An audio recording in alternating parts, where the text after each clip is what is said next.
Merci Marc. Bien voilà, mesdames et messieurs, c'est avec, en tant que grande admiratrice des travaux de Georges Felouzis que je venais assister à la conférence ce soir. Alors c'est évidemment avec beaucoup d'humilité que je vais vous présenter effectivement une conférence qui a trait au même thème, c'est-à-dire qu'on va parler d'équité et de PISA. Et non pas avec l'angle force et faiblesse de cette enquête internationale, mais plutôt, je me place du point de vue du chercheur, puisque les bases de données PISA sont publiques et que tout chercheur a le loisir de les exploiter, de les critiquer, eh bien je vais me placer du point de vue du chercheur qui veut répondre à une question qui est celle de l'ampleur des inégalités liées à l'origine sociale et culturelle, en particulier en Belgique francophone, à l'aide de l'enquête PISA.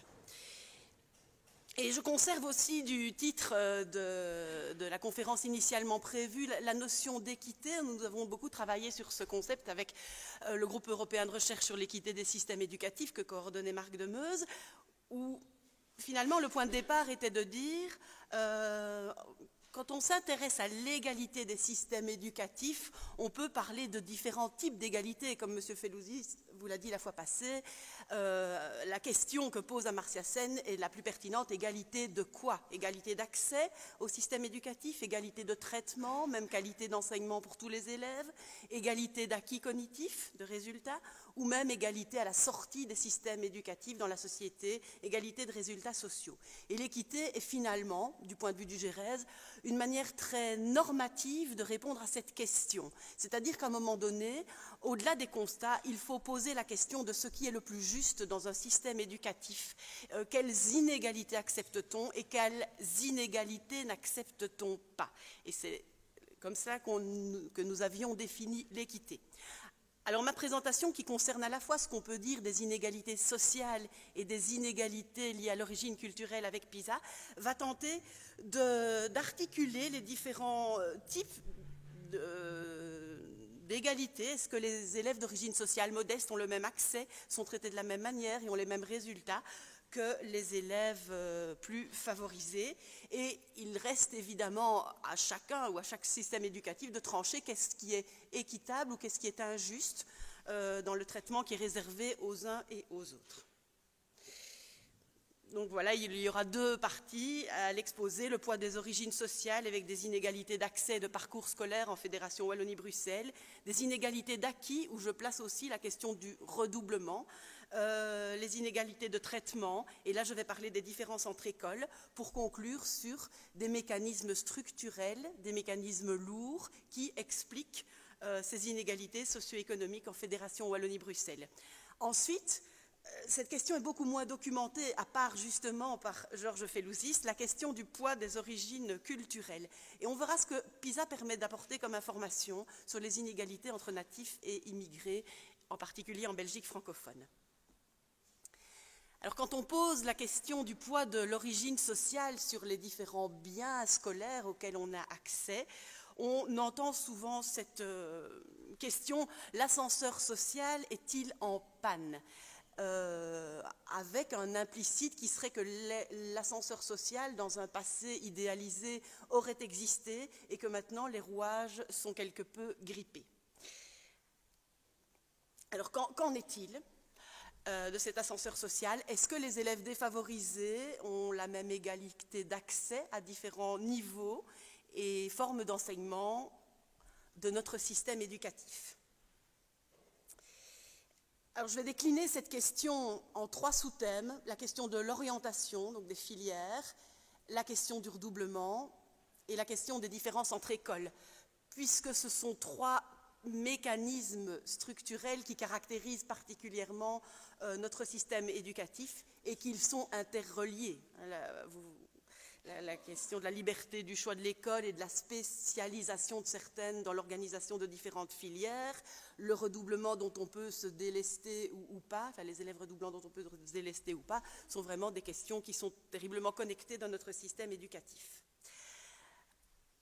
Alors en ce qui concerne l'âge de la première orientation dans différents systèmes éducatifs, comme je vais me baser uniquement, je pense, sur des données PISA, eh bien, à chaque fois les pays de comparaison sont des pays européens et de l'OCDE. Ce n'est pas très visible et donc je vais essayer de dire, de commenter de manière assez claire les informations que vous voyez sur le graphique pour qu'il n'y ait pas nécessairement besoin de le scruter pour comprendre le fil de l'exposé. Et donc, les barrettes, la hauteur des barrettes représente simplement l'âge de la l'âge de la première orientation possible dans différents systèmes éducatifs. Et l'on voit à droite du graphique que dans un tiers de pays environ, l'âge de la première orientation en différentes filières se fait à 16 ans. Et c'est notamment le cas dans les pays scandinaves et dans les pays anglo-saxons. Puis, on trouve les deux communautés belges en rouge, en tout cas, qui ont une première orientation scolaire à 14 ans, et bien sûr des pays où cette orientation est très, très précoce, comme en Autriche et en Allemagne, où on peut être orienté dans une filière prestigieuse et qualifiante dès l'âge de 10 ans. La question qui se pose par rapport à l'origine sociale, au poids de l'origine sociale, c'est de savoir si les élèves d'origine défavorisée ont plus de chances que les autres d'être orientés précocement dans des filières qualifiantes. Et pour calculer cela, pour le mesurer, j'utilise un indice qui s'appelle le risque relatif, qui est assez facile à construire et à comprendre. Par exemple, si vous voulez savoir le risque que les fumeurs en cours d'avoir un cancer par rapport aux non-fumeurs, eh bien vous comptez combien de fumeurs ou quelle proportion de fumeurs ont un cancer et vous rapportez, par exemple, 75% des fumeurs développent un cancer et puis 25% des non-fumeurs développent un cancer et donc le risque relatif que les fumeurs développent un cancer par rapport aux non-fumeurs est de 3 fois et 3. Il est 3 fois plus élevé. C'est le même principe qui a été utilisé pour faire les calculs présentés ici. Dans tous les pays où l'orientation est relativement précoce, pays participants à PISA, quel est le risque relatif, la chance supplémentaire que les élèves les plus défavorisés, le quart des élèves les plus défavorisés, soient orientés dans le qualifiant? Et bien, vous voyez que la réponse est non seulement presque toujours positive, donc à l'exception de la République tchèque, où il n'y a pas de différence selon l'origine sociale quant à l'orientation dans une filière qualifiante ou pas, et bien dans tous les autres pays, les élèves défavorisés ont plus de chances, plus de risques d'être orientés dans le qualifiant.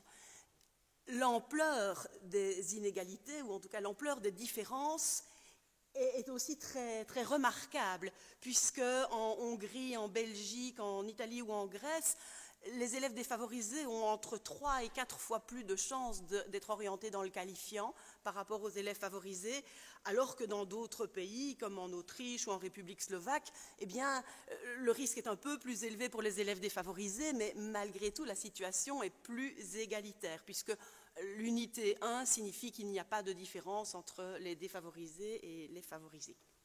Donc, on voit clairement que dans la grande majorité des systèmes organisant une orientation précoce, eh bien, les élèves défavorisés sont plus orientés plus facilement vers l'enseignement qualifiant. Une autre question, après avoir posé ce premier constat, est de savoir si finalement cette orientation plus précoce dans le qualifiant, cette orientation plus fréquente dans le qualifiant est due à la plus grande faiblesse scolaire des élèves défavorisés. Et pour tenir ce paramètre en considération, pour tenir en compte ce paramètre, une autre manière de voir les choses est de contrôler pour le niveau de compétence en mathématiques ou en lecture et de se dire Les élèves défavorisés, ok, dans tous les pays où l'orientation est précoce, ils sont plus orientés dans l'enseignement qualifiant, mais à compétences égales, est-ce toujours le cas? Est-ce qu'un élève aussi bon en mathématiques, en tout cas à l'épreuve PISA, est-ce qu'un élève défavorisé, aussi bon en mathématiques qu'un élève favorisé, aura toujours plus de chances d'être orienté dans l'enseignement qualifiant? Eh bien, c'est presque toujours le cas, et donc c'est la deuxième colonne qui s'ajoute au premier chiffre que vous venez de voir. Dans presque tous les pays, deux constats. Un, le rapport de chance, le risque relatif s'amenuise, c'est-à-dire qu'une fois tenue sous contrôle la compétence des élèves défavorisés, eh bien, ils ont quand même moins de risques relatifs d'être orientés plus vers le qualifiant. Et on passe par exemple en Belgique d'un risque de 3,5 supérieur à un risque de 1,75, donc près de 2 fois supérieur. Le risque s'amenuise, néanmoins, il reste partout existant, sauf en France, en Autriche et en République tchèque, où là, une fois la compétence de l'élève contrôlée, l'origine sociale n'est plus discriminante par rapport à l'orientation.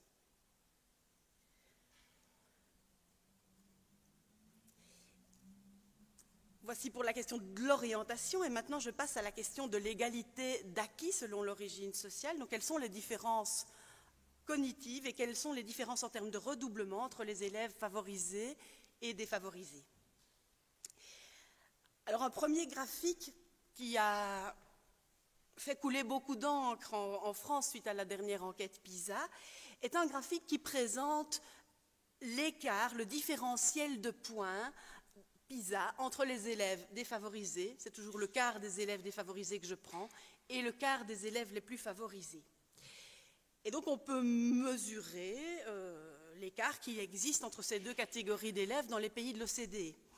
Un premier constat, c'est que partout, dans tous les pays, mes barrettes qui représentent les inégalités sociales de résultats ont une certaine longueur. Donc il n'y a aucun pays qui réussit complètement à annuler les différences de résultats liées à l'origine sociale. Mais la deuxième chose, le deuxième élément est de voir que certains pays amenuisent quand même plus que d'autres l'ampleur des inégalités sociales de résultats. Et on a en tête de ce classement, parce que PISA ne produit pas que des classements en termes de ranking sur base des moyennes, ce type de classement sur base de l'équité des systèmes éducatifs, et je trouve une excellente utilisation de PISA. Et on voit donc en tête de peloton, sur cet indicateur d'équité particulier, que des pays comme la communauté germanophone, l'Estonie ou l'Irlande ont des écarts sociaux de résultats relativement limités. Par contre, les pays du bas du classement, et on retrouve le Luxembourg, la Fédération Wallonie-Bruxelles, la communauté flamande, la Hongrie et la France, ont des écarts de résultats entre élèves bien plus importants. Et pour matérialiser, pour donner plus de sens à ces écarts, il faut savoir que dans PISA, le gain qui correspond à une année d'études a été calculé, mesuré à 38 points. Donc quand on est dans des pays où on a près de 120 points PISA d'écart entre les deux catégories sociales comparées, eh bien on a en quelque sorte l'équivalent de 3 années d'études de différence entre les élèves, ce qui est évidemment très conséquent.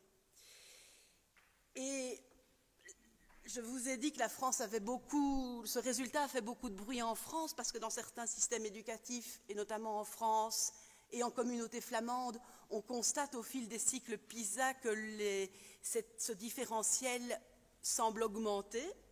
Mais en Fédération Wallonie-Bruxelles, la situation semble un peu plus favorable que par le passé, mais il faut savoir qu'on est toujours dernier, avant-dernier, avant-avant-dernier. En tout cas, on est toujours dans ce type de positionnement, dans ce type de classement, qui fait dire que chez nous, que notre pays est un des plus inéquitables au monde, dans le sens où le différentiel d'acquis entre les élèves favorisés et défavorisés est un des plus importants. Ce qui est intéressant, je trouve aussi, de déjà noter à ce stade qu'on a des caractéristiques structurelles communes entre les pays qui partagent la triste position de fin du classement, puisque le Luxembourg, la France, la communauté flamande et la communauté française partagent des caractéristiques en termes de taux de redoublement, d'orientation précoce, par exemple.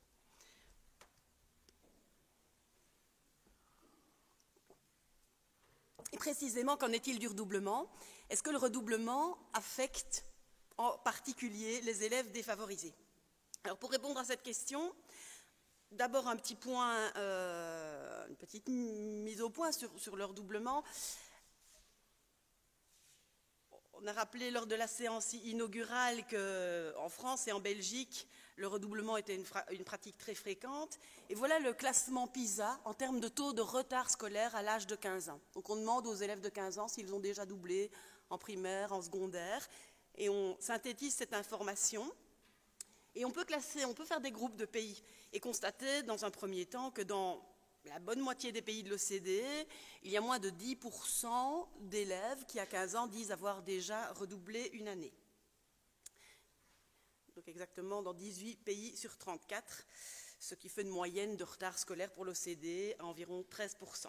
Et puis alors on voit des groupes de pays qu'on a simplement ici classés par dizaines, et où entre 30 et 40% de taux de redoublement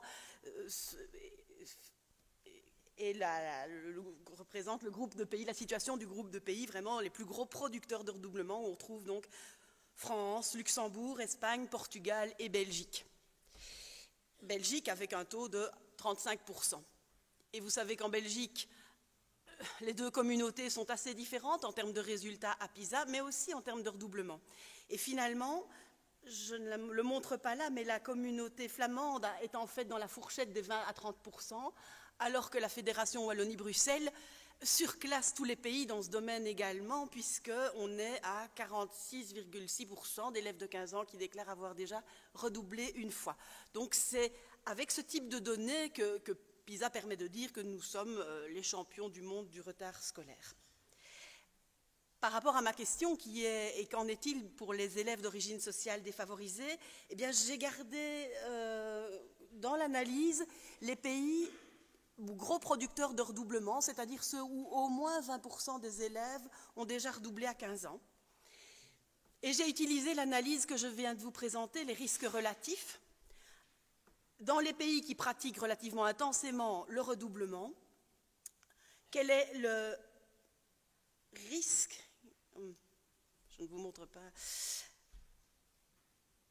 Oui, je vais commencer par celle-là, je suis désolée. Quel est le risque relatif?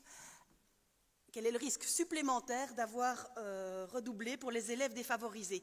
C'est la question que pose la première colonne. Et dans la première colonne, vous n'avez que des oui. En fait, je n'ai pas repris les chiffres. Donc chaque fois qu'il est indiqué oui, ça veut dire que les élèves défavorisés redoublent significativement plus que les élèves favorisés.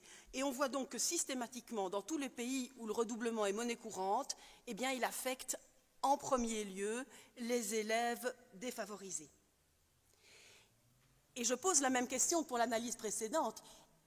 Évidemment, si les élèves défavorisés redoublent plus, c'est peut-être simplement parce qu'ils sont plus faibles. Ils ont évidemment moins de soutien scolaire dans leur famille, ce qui justifie, quand le pays utilise le redoublement pour gérer la faiblesse scolaire, eh bien, ce non-relais du côté des familles justifie finalement, peut justifier un plus grand usage du redoublement à leur égard.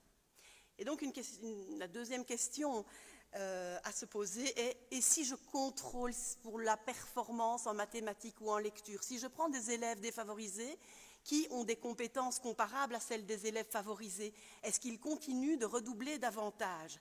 Et a priori, on pourrait penser que non, que deux élèves aussi compétents en mathématiques, qu'ils soient favorisés ou défavorisés, l'origine sociale ne va plus les pénaliser par rapport au redoublement. Eh bien, ce n'est pas le cas, ou en tout cas, la réponse diffère d'un pays à l'autre, et c'est aussi ce que ces comparaisons internationales permettent de mettre en lumière.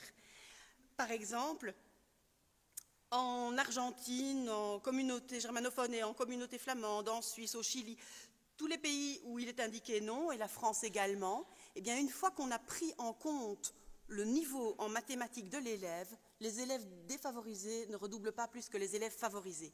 Donc ils sont pénalisés effectivement parce qu'ils sont plus faibles, mais une fois que cette faiblesse est prise en compte, eh bien, ils ne sont pas encore stigmatisés une deuxième fois pour leur origine socio-économique.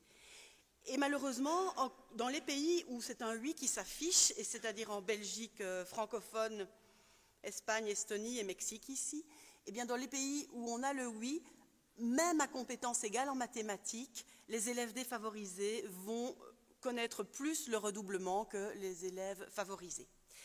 J'ai fait la même chose par rapport à la lecture. Donc quand je prends des élèves aussi compétents en lecture, et la lecture n'est pas...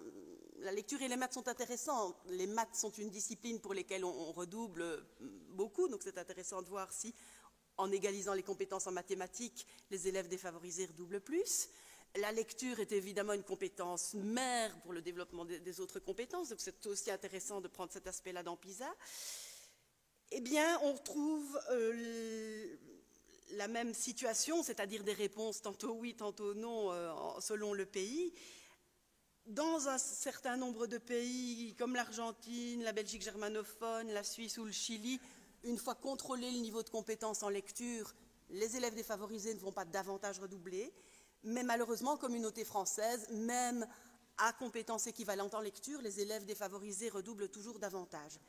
Et une dernière chose est de se dire, mais peut-être que les élèves défavorisés, même à compétences égales en lecture, se montrent moins motivés, se montrent moins enclins à lire.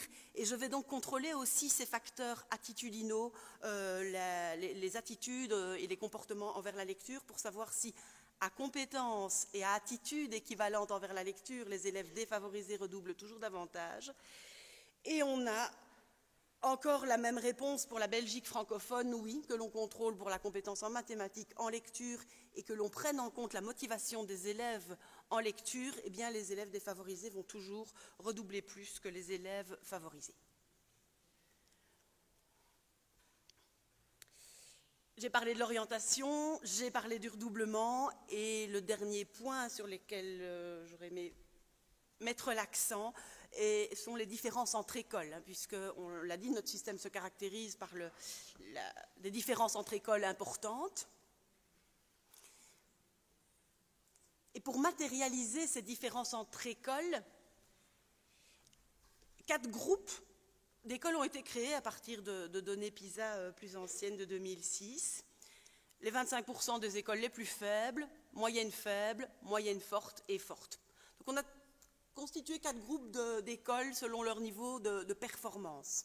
Et l'idée a été de se dire, bien, simplement regardons quel est le public dans ces différents groupes d'écoles,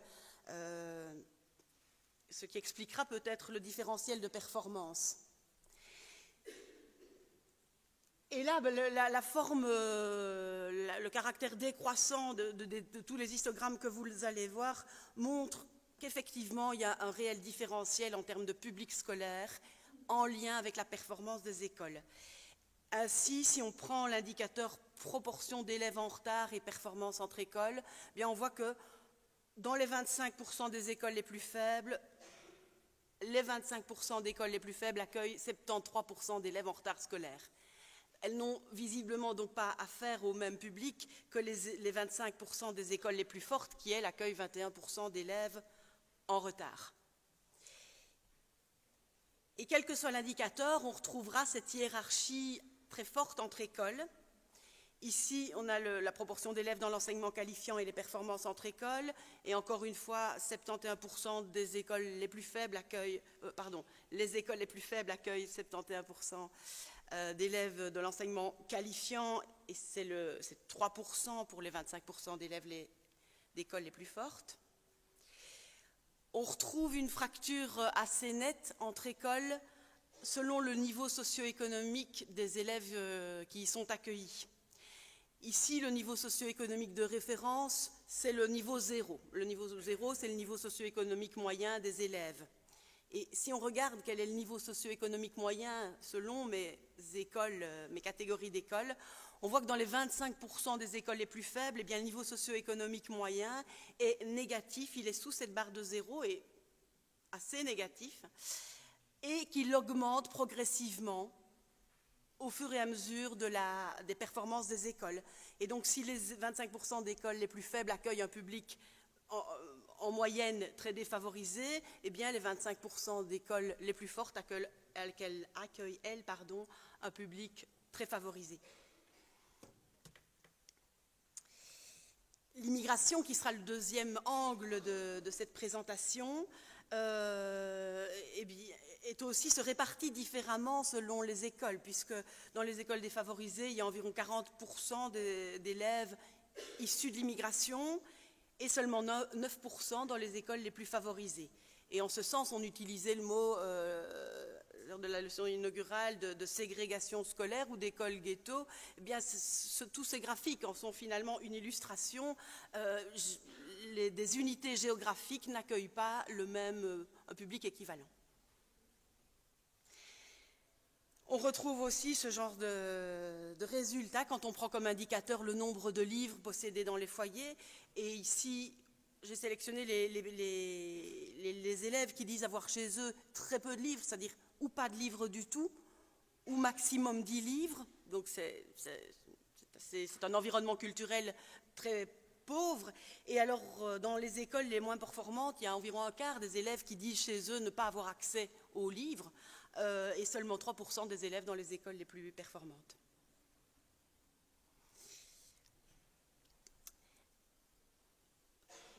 Tout ceci pour conclure sur le point des différences entre écoles, qu'évidemment le gros différentiel de performance entre écoles qu'on observe ici en Fédération Wallonie-Bruxelles ne peut pas s'expliquer uniquement en termes d'inégale qualité d'enseignement, et que c'est surtout finalement la différence de public scolaire, de composition d'écoles qui explique les différences, hein, puisque certaines écoles se spécialisent dans l'accueil d'enfants sans histoire et d'autres, évidemment les données que je vous ai montrées là ne montrent pas le cumul, mais évidemment on l'imagine, il y a une concentration des difficultés dans certaines écoles et une concentration quelque part des facilités dans d'autres.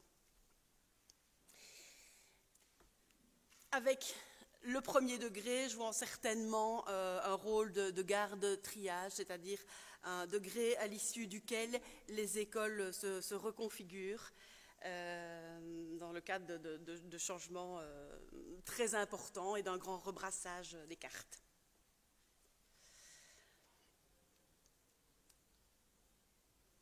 Ça, je ne vais pas, je l'ai finalement déjà exprimé.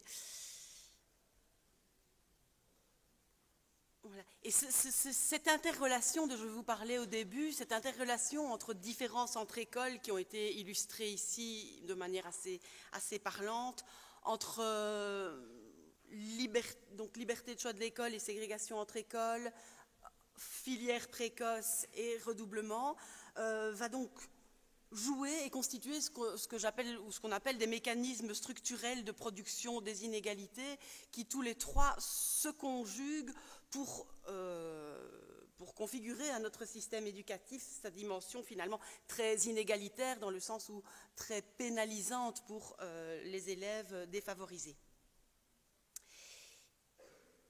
Et ça me fait penser à la typologie des systèmes scolaires de Nathalie Mons, et c'est même, je trouve, intéressant d'avoir cette typologie en tête chaque fois qu'on regarde des graphiques issus de PISA, par exemple, c'est de voir si on retrouve des liens entre le type de système éducatif, son organisation, et l'efficacité ou l'équité des systèmes éducatifs.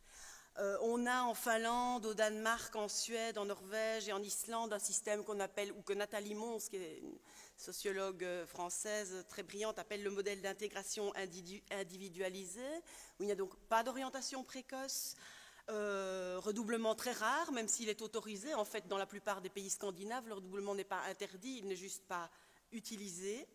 Et une différenciation qui se fait au sein des classes par un accompagnement individualisé des élèves et une remédiation très précoce et personnalisée aux difficultés dès qu'elles se présentent. J'avais fait un schéma pour illustrer ce modèle. Et donc, ce qui me semble vraiment intéressant de pointer, c'est qu'à rebours, vous vous ressouveniez des systèmes éducatifs qui étaient dans le lot des pays les plus équitables et les moins équitables. Nathalie Mons distingue ensuite les pays anglo-saxons, finalement, les États-Unis, le Canada, le Royaume-Uni, l'Australie et la Nouvelle-Zélande, qui sont les pays du modèle compréhensif, où là on a également un tronc commun, comme dans les pays scandinaves, mais une différenciation qui se fait au sein des classes selon les disciplines, avec par exemple un cours de mathématiques basiques ou moyen ou avancé. Voilà, donc on n'est pas dans un modèle aussi, voilà, où tout le monde va, dans un modèle, on n'est pas ici dans un modèle égalitaire où on veut absolument que tout le monde ait les mêmes acquis de base dans toutes les disciplines, dans une sélection de disciplines, mais un système où on acceptera plutôt des regroupements pour certaines disciplines, des regroupements homogènes d'élèves. Il y a ensuite le modèle de l'intégration uniforme avec la France, l'Espagne et le Portugal, où on a également, encore une fois, un tronc commun long, mais une différenciation via le redoublement, comme vous avez pu le voir dans le graphique consacré à cette question-là. Et donc où on accepte que les élèves aient des parcours verticaux différenciés, hein, et où le redoublement est une manière de gérer la faiblesse des élèves. Et enfin, notre système éducatif, avec l'Allemagne, l'Autriche, la Hongrie, la Suisse, le Luxembourg, les Pays-Bas, et donc les communautés belges, se caractérisent ou sont repris dans ce qu'elle appelle le modèle de la séparation, avec à la fois une séparation précoce en filière, avec une orientation en cascade qu'on peut qualifier de relégation, et un recours très fréquent au redoublement. Et ce n'est pas un hasard si j'ai pointé dans le graphique qui présentait l'ampleur des inégalités sociales entre élèves, si j'ai pointé les pays du bas du classement, parce que vous retrouviez le Luxembourg, vous retrouviez la Belgique, vous retrouviez la Hongrie. Et voilà, dans ces pays, on sépare donc à la fois de manière horizontale, on gère les parcours via le redoublement, et puis, de manière verticale, et puis de manière horizontale, puisqu'on est séparé entre différentes filières.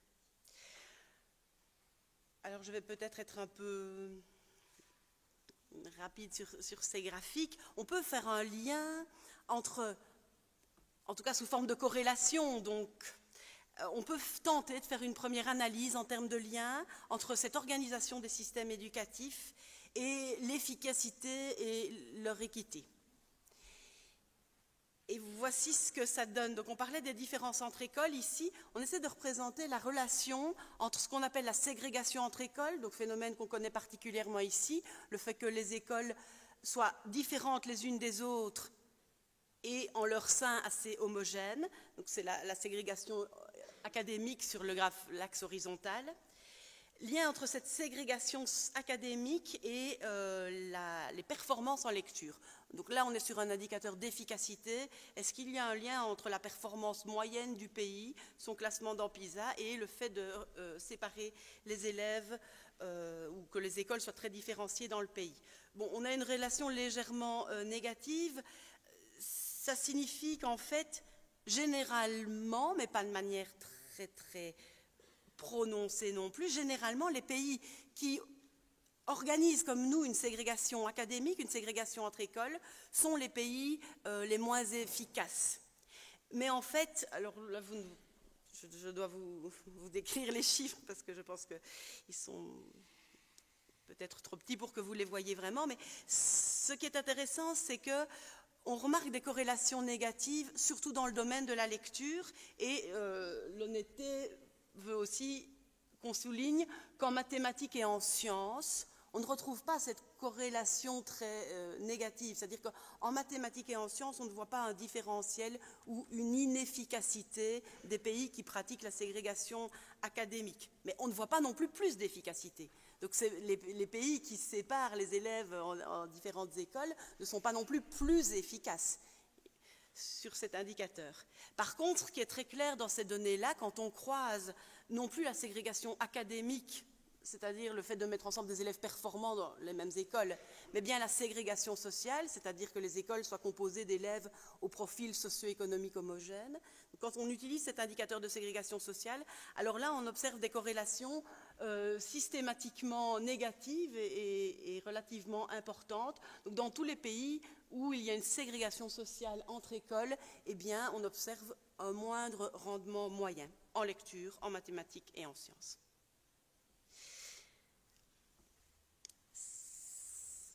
C'est ce qui est écrit ici. Donc plus la ségrégation sociale entre élèves est importante au sein des pays, moins les pays sont performants. Et le constat est un peu plus nuancé pour ce qui est de la ségrégation académique, mais même si on n'a pas de renversement de tendance sur cet indicateur-là. Et une dernière manière de présenter d'un point de vue très macro le lien entre la ségrégation, donc les différences entre écoles, et puis l'équité, et de recourir à ce type de graphique que j'emprunte à Christian Monseur. Donc la ségrégation sociale et donc le fait d'avoir des écoles socialement homogènes à l'intérieur et différentes entre elles. Et on a mis en lien cette propension à la ségrégation sociale et le fait pour les pays d'avoir, pour les élèves, d'avoir un déterminisme socio-économique, c'est-à-dire que leur niveau socio-économique soit très déterminant pour leur performance scolaire. Et là, l'allure du graphique est assez claire. En fait, dans tous les pays qui pratiquent une ségrégation sociale forte, comme dans notre système éducatif, eh bien, il y a une relation plus forte qu'ailleurs entre le niveau socio-économique de l'élève et ses performances. Et donc voilà, c'est le cas en France, c'est le cas en Belgique également, où on observe un déterminisme social au niveau de l'élève en fonction de son origine socio-économique et le fait pour les écoles d'être organisées d'une manière qui les rend différentes sur cet aspect les unes des autres. Alors la conclusion de cette première partie, l'ascenseur social est-il en panne? Eh bien, ma conclusion sur ce point est plutôt que dans les systèmes qui régissent les parcours des élèves avec les mécanismes structurels lourds dont j'ai parlé, que sont le redoublement, l'orientation précoce et les différences entre écoles, eh bien, en fait, l'ascenseur social n'a éventuellement jamais existé, puisqu'on voit que dans tous les cas, les élèves défavorisés sont vraiment toujours les premiers touchés par ces phénomènes de ségrégation. Là,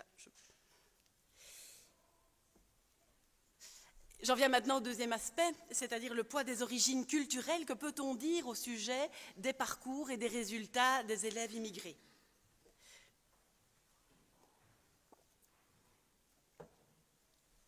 Et donc là aussi, je vais parler en termes d'égalité d'accès, en termes d'égalité de résultats. La terminologie veut qu'on s'arrête, enfin des questions terminologiques se posent quand on s'intéresse aux élèves d'origine immigrée. On peut parler de nationalité, qui est fixée par la loi, hein, les critères de nationalité sont fixés dans chaque pays. On peut parler d'origine culturelle, et c'est cette question-là qui va m'occuper maintenant. Et cette origine culturelle concerne les élèves issus des vagues migratoires successives. Et on peut parler de l'origine ethnique des élèves, ce qui est bien plus subjectif, parce que ça renvoie finalement à la perception que l'individu a de son origine et donc de la manière dont il se présente, dont il vit son identité. Et cela n'est pas capté par les enquêtes en sciences de l'éducation, en tout cas celles que je vais utiliser pour vous présenter les résultats. Par contre, un point aussi pour vous dire que ça a souvent été, c'est une question qui a été relativement peu traitée, à la notable exception, je trouve, des travaux de Felouzis, notamment en France. Peut-être en partie est-elle tabou. Et deuxièmement, il est très difficile de capter les élèves issus de l'immigration, puisque précisément dans les bases de données administratives, ils sont français, ils sont belges quand ils sont issus de la deuxième génération.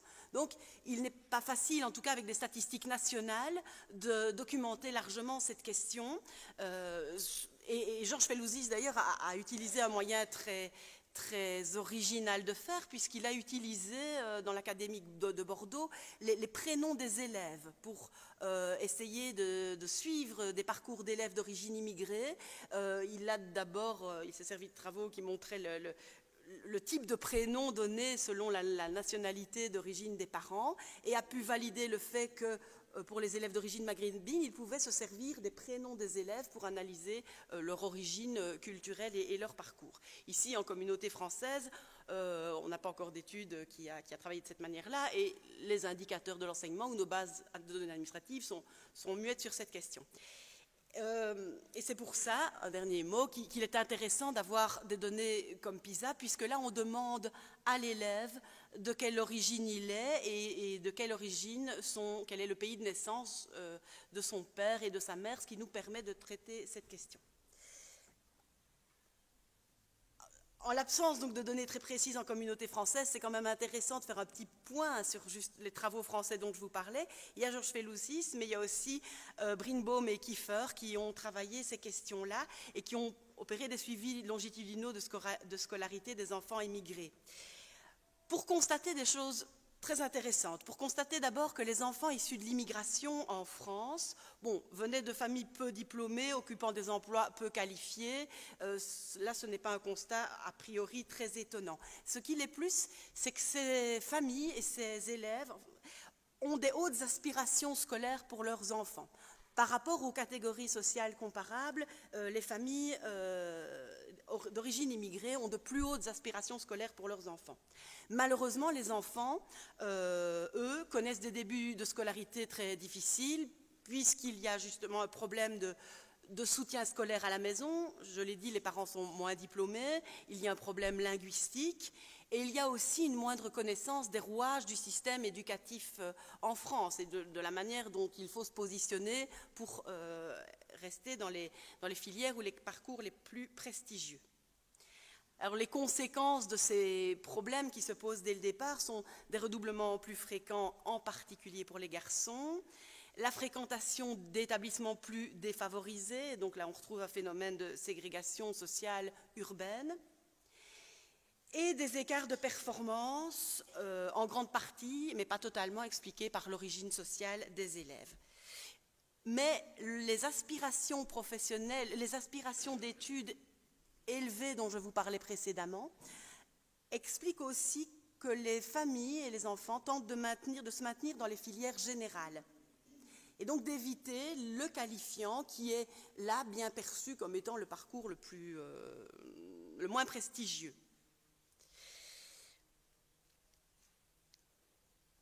Alors, je passe au troisième point, cette aspiration à rester dans les filières générales et à se maintenir dans les voies les plus nobles du système éducatif va malheureusement être déçue, puisque, en raison de leur faiblesse scolaire, les élèves vont finalement arriver dans l'enseignement technique. Alors, ils seront 2,5 fois plus nombreux, ces élèves-là, issus de l'immigration, à sortir sans diplôme que leurs pères français d'origine.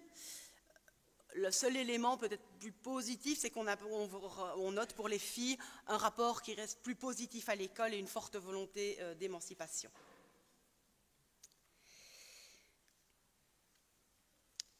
Et donc on note, les chercheurs français notent à la fois une proportion d'élèves immigrés importante dans les filières techniques en France, qui résulte de l'essai dont je viens de vous parler, de maintien dans l'enseignement général et ces DSU qui résultent en cette position intermédiaire finalement,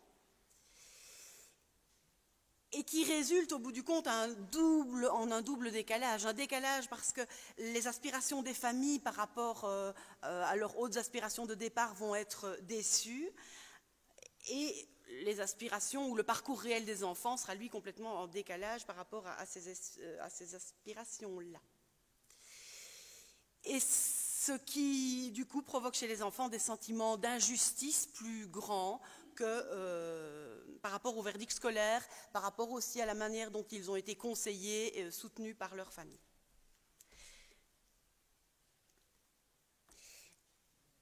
Donc je le disais, on n'a pas tout ça, et c'est intéressant, les travaux vont être entrepris pour voir si, en communauté française de Belgique, on peut retrouver ce type de mécanisme, mais on a donc des données PISA qui nous permettent de qualifier l'élève de natif ou d'étudiants issus de l'immigration de première ou de deuxième génération, et donc tout cela avec une question qu'on pose aux élèves de 15 ans sur son propre pays de naissance, le pays de naissance de son père et de sa mère.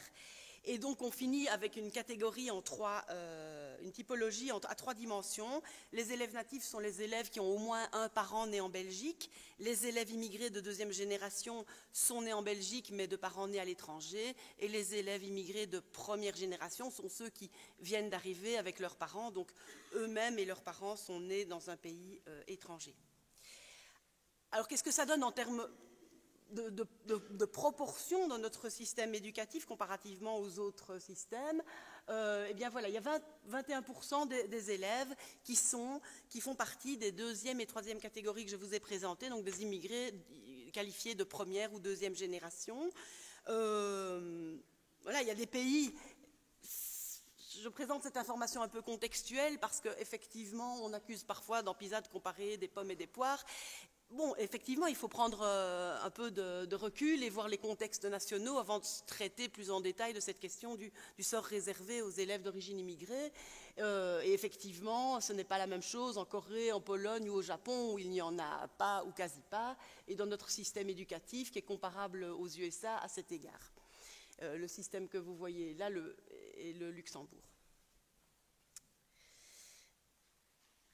Alors, quel est le statut socio-économique des élèves d'origine immigrée? Bien là aussi, la réponse diffère selon le pays. On a des pays qui ont des traditions ou des procédures d'immigration différentes des nôtres, et on voit en bleu les pays où les élèves d'origine immigrée sont en fait plus favorisés que les élèves natifs. Et donc, c'est la communauté germanophone de Belgique, le Canada, l'Australie, le Royaume-Uni, l'Irlande et la Nouvelle-Zélande, où l'élève immigré n'est pas celui qu'on imagine ici, qui est effectivement plus défavorisé que l'élève natif. Ici, en communauté française, voilà, la différence de couleur n'apparaît pas, mais on voit que les élèves d'origine immigrée sont effectivement plus défavorisés que les élèves natifs. On voit aussi qu'on n'est pas dans la situation où les élèves immigrés sont les plus défavorisés par rapport aux pays de comparaison. Ça, c'est plutôt le cas dans les pays du sud, méridionaux, Italie, Portugal, Espagne et même France, où les élèves d'origine immigrée sont effectivement bien plus défavorisés que les natifs. Ça, c'était... Donc, en synthèse de cette description brève, on voit que la Fédération Wallonie-Bruxelles accueille une proportion relativement importante d'élèves issus de l'immigration, qui sont en moyenne plus défavorisés que les élèves natifs, mais que le différentiel socio-économique n'est pas aussi conséquent que ce qu'il peut être dans les pays latins.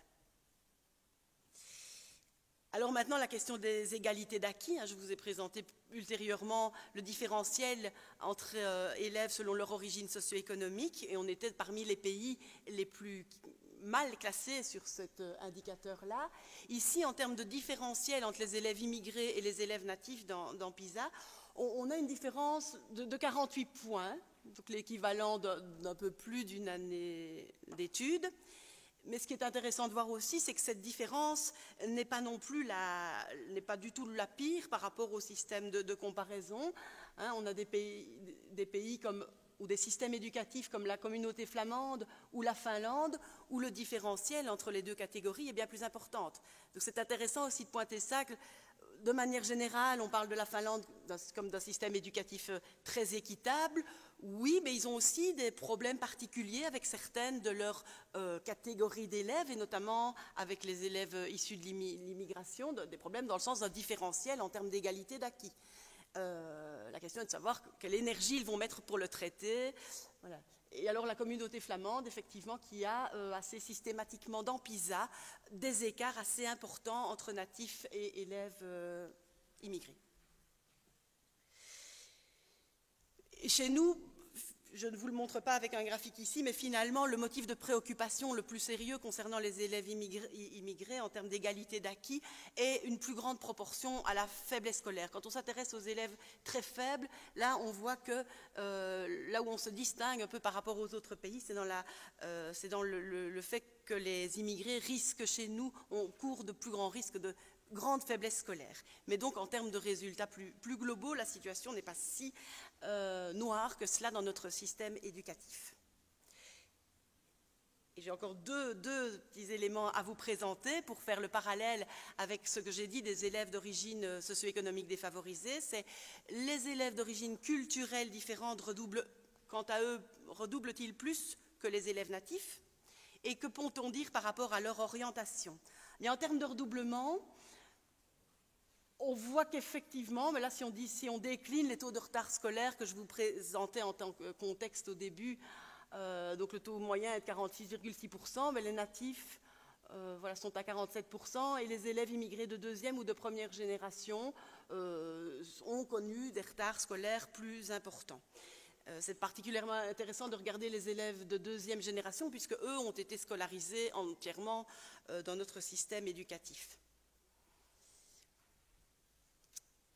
J'ai refait l'exercice de risque relatif que j'avais fait pour les élèves socio-économiquement défavorisés pour savoir si les élèves d'origine culturelle différente avaient plus de risques d'avoir redoublé que les natifs, en comparaison à ce que je vous ai montré pour les élèves socio-économiquement défavorisés.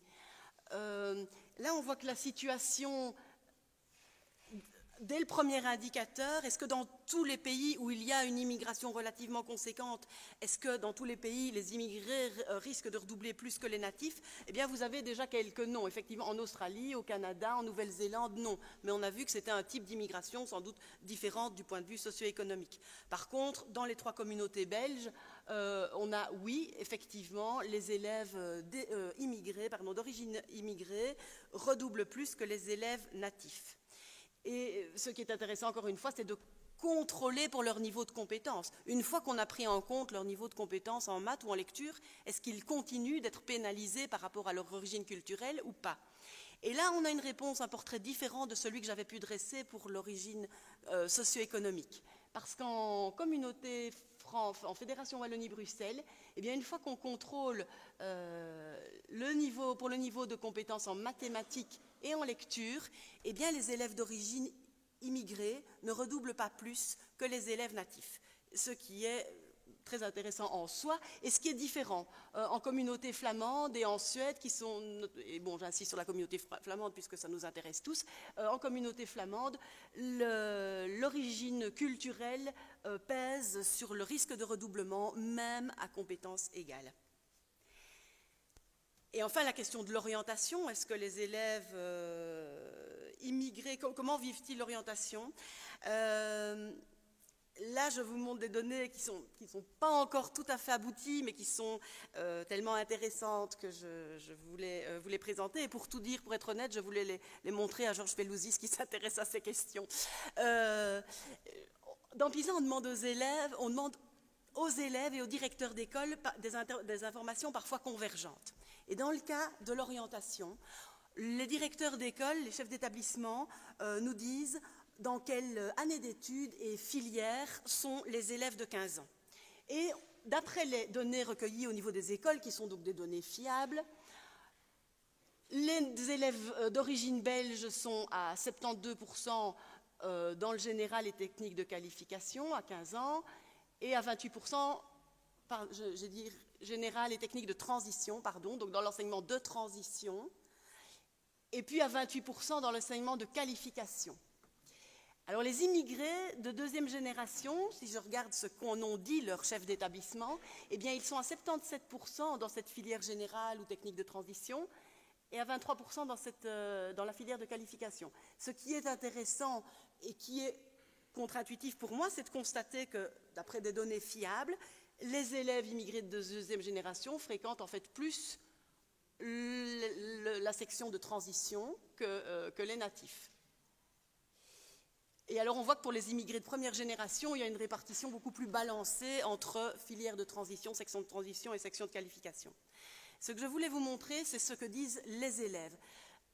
Alors c'est pourquoi ça va peut-être être un petit peu frustrant, c'est que les 100% ne sont pas les mêmes. Ici, je garde uniquement les élèves du premier degré ne sont pas concernés, les élèves du spécialisé ne sont pas concernés, donc je garde vraiment mon cœur de cible dans PISA, c'est-à-dire les élèves en gros du deuxième degré à 15 ans et dans l'enseignement ordinaire. Ici, Vous avez par contre tout ce qu'on a proposé aux élèves, donc c'est-à-dire qu'on leur à 15 ans, ils ont pu dire qu'ils étaient dans le premier degré commun, dans le premier degré différencié, dans le général, le technique de transition, le technique de qualification, le professionnel et le spécialisé. Mais ce que je veux pointer, en lien avec les travaux français que je vous ai présentés précédemment, c'est que, alors que les élèves natifs disent à peu près à 63% être dans le général et technique de transition, et ici environ 33% dans le technique de qualification et le professionnel, on trouve de remarquables zéros pour les immigrés de deuxième génération. Les immigrés de deuxième génération, dans PISA, n'ont pas coché, quand on leur a demandé, qu'ils étaient en technique de transition ou en technique de qualification, et ont très peu coché finalement qu'ils étaient dans l'enseignement professionnel. Et donc ça, je trouve que c'est tout à fait parlant par rapport à ces travaux français, de voir si ici aussi, il y a un problème d'image, un problème de représentation, un problème d'identité entre origine culturelle et filière fréquentée. Comment se fait-il que des élèves ne se reconnaissent pas, ne disent pas dans un questionnaire qui est pourtant anonyme qu'ils sont en technique de transition ou technique de qualification? Et c'est sur cette question que je vais clore cette présentation.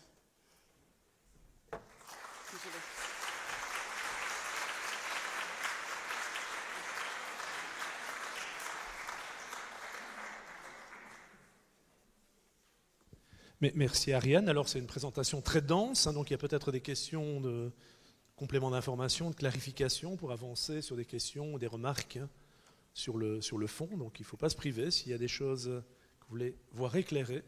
Oui. Je m'étais posé une question quand vous avez dit qu'il y avait quelque chose par rapport aux filles et aux garçons. Oui, c'était l'aspiration à rester dans les filières générales.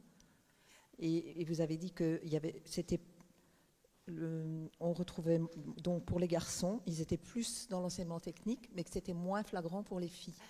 Est-ce qu'on cherche pourquoi? Oui, dans les travaux français, ce n'est pas...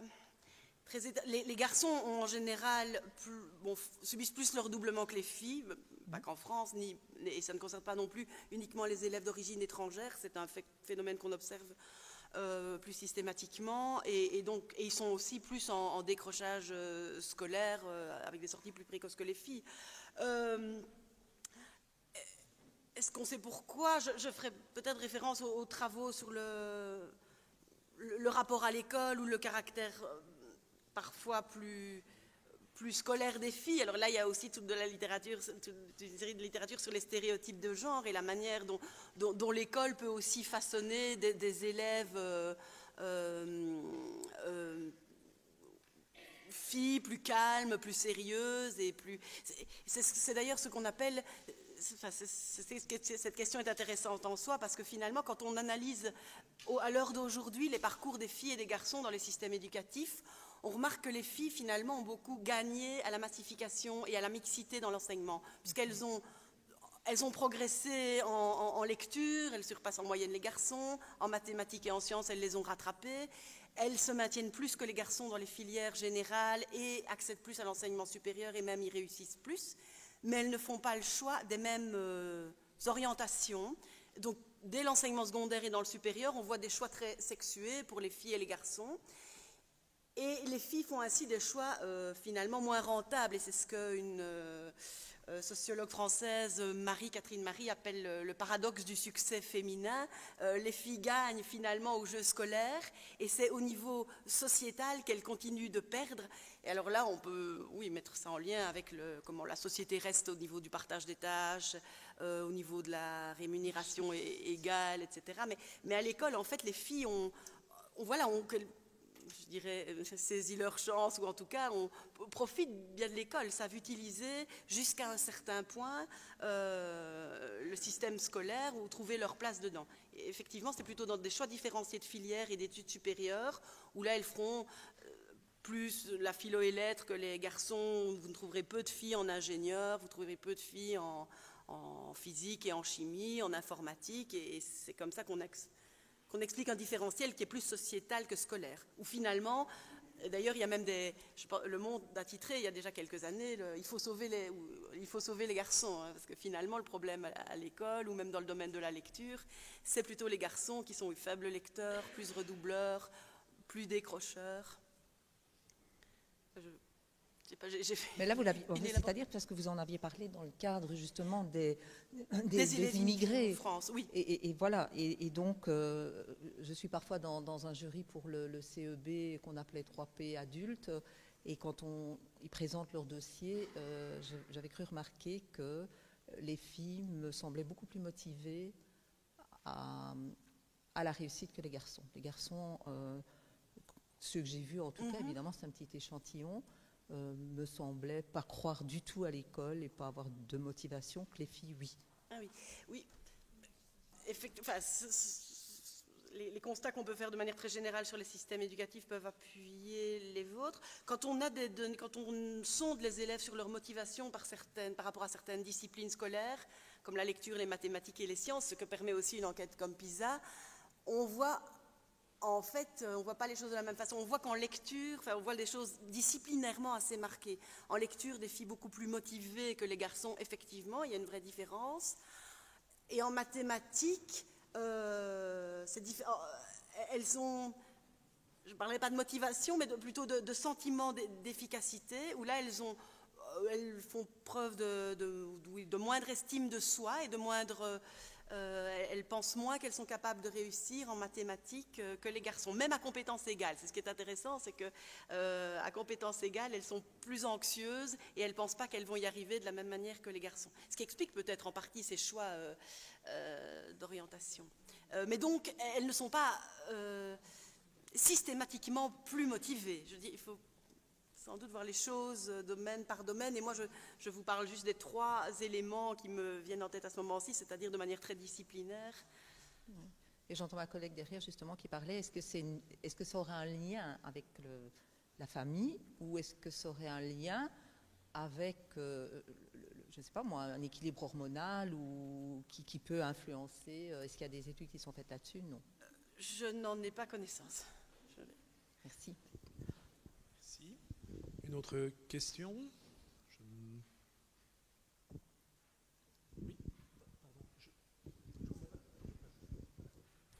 Ce n'est pas une question, mais la dernière dia, vous dites comme ils n'osent pas s'identifier à la section qu'ils fréquentent. On parlait là de TT et de TQ, de oui. Technique de transition, de technique de qualification.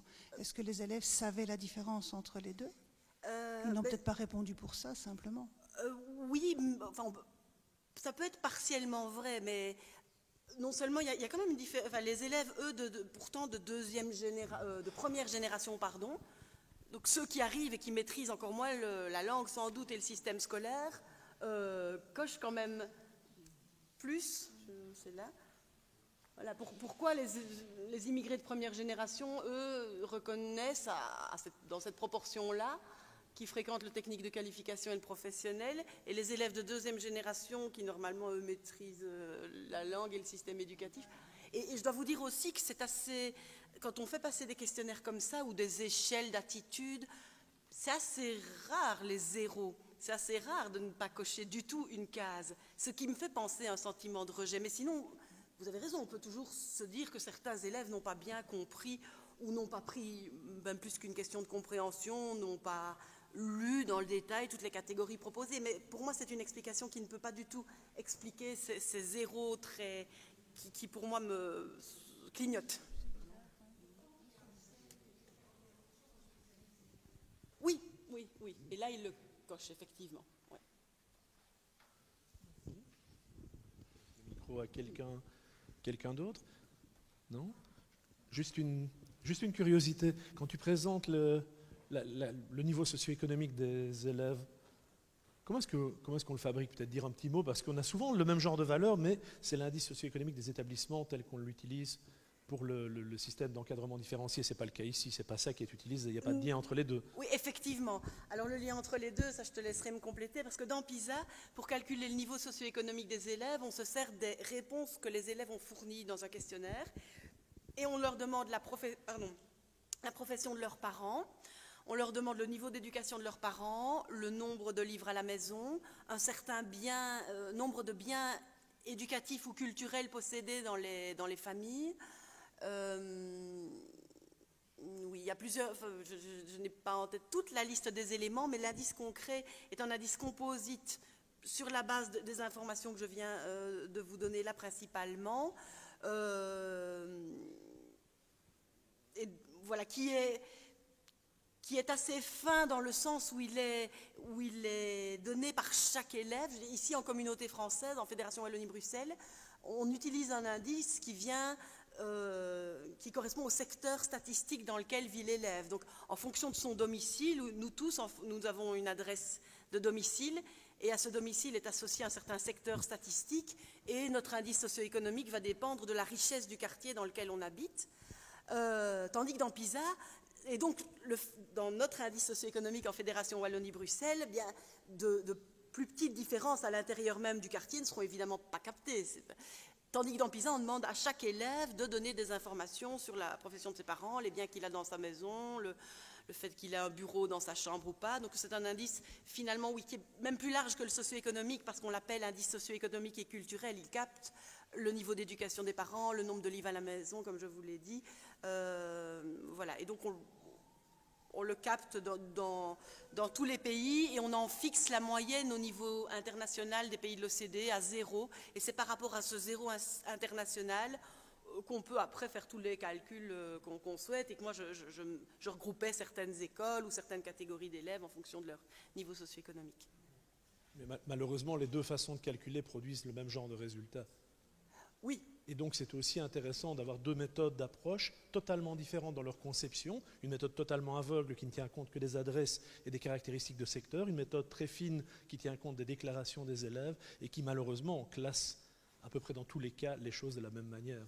Et donc cet effet de différenciation apparaît quelle que soit la méthode. Ce qui pour les chercheurs est rassurant, ça veut donc dire qu'on a des solutions robustes, mais qui pour le citoyen est inquiétant. C'est-à-dire que finalement, on ne peut pas se dire c'est une question de méthode, si on changeait de méthode, les choses seraient sans doute différentes.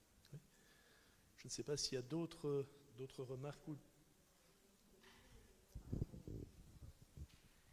Parce qu'on leur pose toujours la question du nombre de livres à la maison. Il y a un problème économique. Il y a des bibliothèques communales qui existent, qui sont là justement pour essayer de réduire les inégalités. Alors,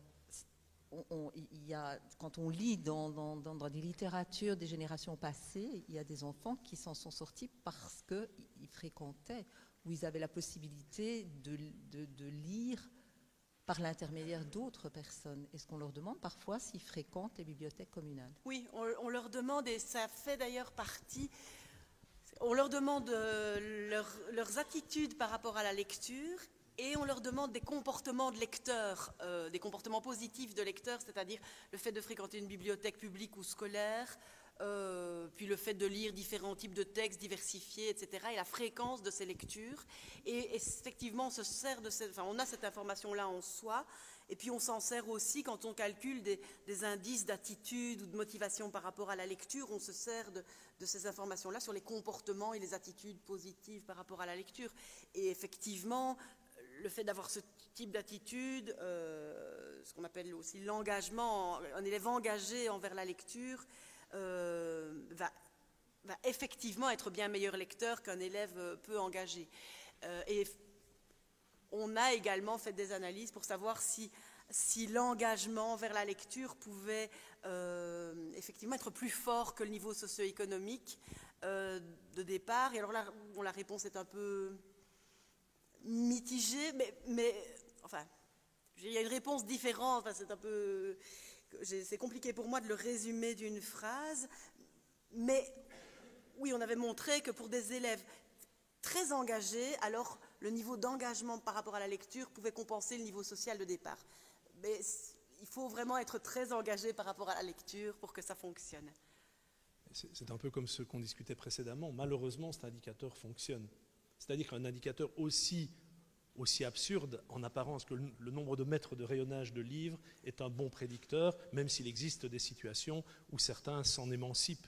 Mais ça veut dire que des choses aussi rudes et qui sont aussi persistantes, puisque c'est des données qu'on a à travers les études internationales depuis pas mal d'années, en dehors de PISA même, ça reste malheureusement robuste. La propriété du livre à la maison, telle qu'elle est déclarée par les élèves, c'est aussi pas forcément le nombre de mètres effectivement de livres qui est à la maison, c'est la façon dont ils voient la présence du livre par rapport à des modèles. Et donc malheureusement, ça persiste comme bon prédicteur, ce qui navre le citoyen mais réjouit le chercheur, au sens où avec une variable, on arrive à capter beaucoup d'explications de résultats différents entre élèves. Voilà. Je propose peut-être de prendre congé maintenant. Il faut bien s'arrêter un jour. Donc de remercier Ariane pour cet exposé au pied levé.